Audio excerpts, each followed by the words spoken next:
Yeşaya 14-cü fəsil. Əsirlərin qayıtması. Rəbb Yaqub nəslinə rəhm eləyəcək. İsrail xalqını yenə seçib torpaqlarına sakin eləyəcək. Yadelilər də Yaqub nəslinə qoşulacaq, onlarla birləşəcək. Xalqlar İsrail xalqını götürüb torpaqlarına aparacaq. Onda İsrail xalqı Rəbbin torpağında onları özlərinə qul və kəniz eləyəcək. Onları əsir aparanları özləri əsir eləyəcək. Onlara zülm eləyənlərin üzərində hökm sürəcək. Ölülər diyarına düşən Babil padşahı. Rəbb səni ağrıdan, sıxıntıdan, gördüyün ağır işdən qutaranda, Babil padşahına lağ eləyib belə deyəcəksən. Zülmkarın sonu gör necə oldu. Zorakılığın axırı gör necə oldu. Rəbb pis adamların dəyənəyini, hökümdarların əsasını qırdı. O əsa ki, dayanmadan xalqları qəzəblə vurardı. Millətləri qeyzlə, amansızca əzərdi. İndi isə bütün dünya sakitlik və rahatlıq içində sevincdən coşur. Livanın şam və sidr ağacları sənin fəlakətinə sevinərək deyir. Sənin ölümündən bəri heç kim bizi kəsməyə gəlmir. Yerin altındakı ölülər diyarı sənə xoş gəldin deyib, səni qarşılamağa can atır, ey Babil padşahı. Yeryüzünün ölən bütün başçıları sənin gəlişindən həyəcanlanır.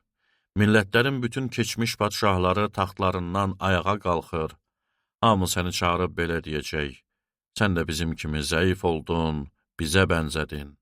Cah-cəlalın, liralarının səsi ölülər diyarına endirildi. Altını qurd, üstünü həşərat bürüdü.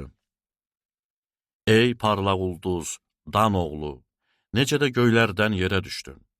Ey millətləri tapdalayıb keçən, necə də yerə yıxıldın.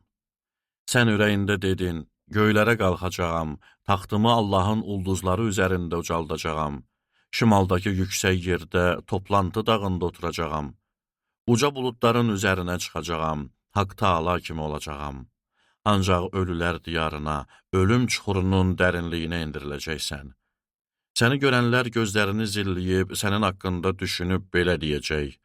Dünyanı sarsıdan, padşahlıqları lərzəyə salan, yer üzünü səhraya çevirən, şəhərlərini yerlə yeksan eləyən, dustaqları evlərinə buraxmayan adam bu deyilmi?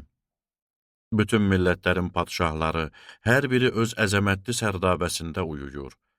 Lakin sən iyrənc budaq kimi qəbrindən kənara, uzağa atıldın. Bir çuxurun dibinə tullanan, bədənləri qılıncla deşilən meyitlərlə örtülmüsən. Ayaq altında qalan leş kimisən. Ölkəni dağıdıb xalqını öldürdüyünə görə başqaları kimi dəfn olunmayacaqsan. Pislik eləyənlərin nəsli bir daha xatırlanmayacaq.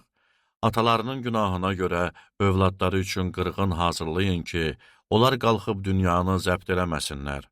Dünyanı tikdikləri şəhərlərlə doldurmasınlar. Babil xalqına qarşı qalxacağam. Bunu ordular Rəbbi bəyan eləyir. Babilin adını, sağ qalanlarını, oğullarını, nəsillərini yox eləyəcəyəm.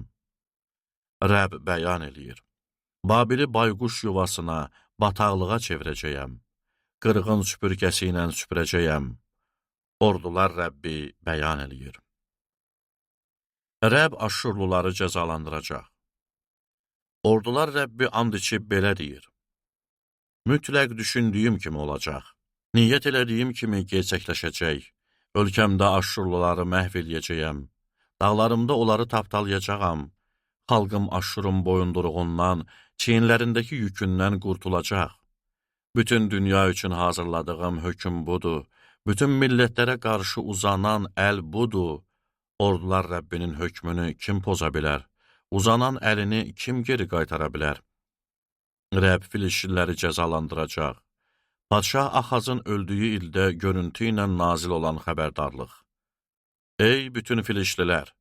Sevinməyin ki, sizi döyən dəyənək qırıldı. Çünki ilanın kökündən gürzə törəyəcək. Onun törəməsi də uçan ilan olacaq. Kasıbların ən kasıbı doyacaq, fəqirlər rahat dincələcək. Amma sizin kökünüzü qıtlıqla keçəcəyəm. Sağ qalanlarınız da öldürüləcək. Ey darvaza, fəryad elə. Ey şəhər, ağla. Ey bütün Filistlilər, başdan başa əriyin.